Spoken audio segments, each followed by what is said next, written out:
Sometimes when you file Chapter 7 bankruptcy, want to surrender your car that has negative equity, sometimes the lenders never come and get the car.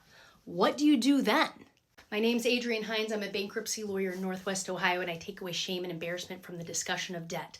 Oftentimes, I have people who file a Chapter 7 bankruptcy. They want to surrender a car that has negative equity. Good choice, by the way. Big fan of surrendering negative equity cars.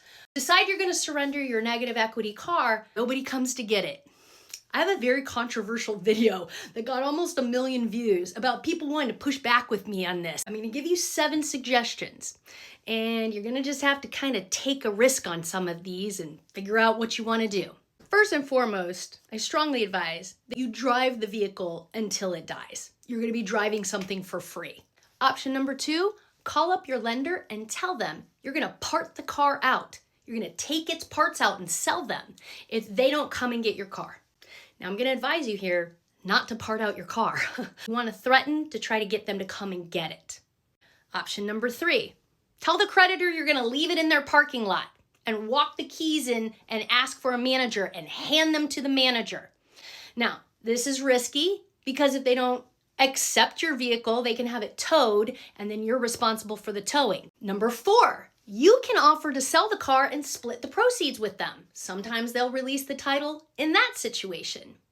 Number 5, you can ask the creditor if they will send the title to a local junkyard where you can take the car to junk it.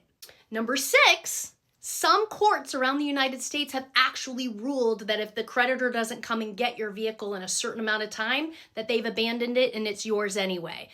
Or in those jurisdictions, there's ways for you to get the title back. And number 7, go to a website called surrendermycarnow.com. My video that went viral talked about the fact that what happens in my jurisdiction, my clients tend to drive the car till they die and then piece it out and junk it. Many people fought me, said you have to have a title whenever you junk something, not if you junk something in pieces. I don't think you necessarily need to go that route. You have plenty of options here. Start going down the list to see if any of these are going to work. Every once in a while, the title companies will just actually send you the title. Doesn't hurt to ask. Doesn't hurt to ask any of these other things. Obviously, the problem is once you don't need the car anymore or it doesn't work anymore, you got to get rid of it. And if you don't have a title, it's really hard to do that. These 7 things can help you give you ideas of how to get rid of this vehicle. Good luck.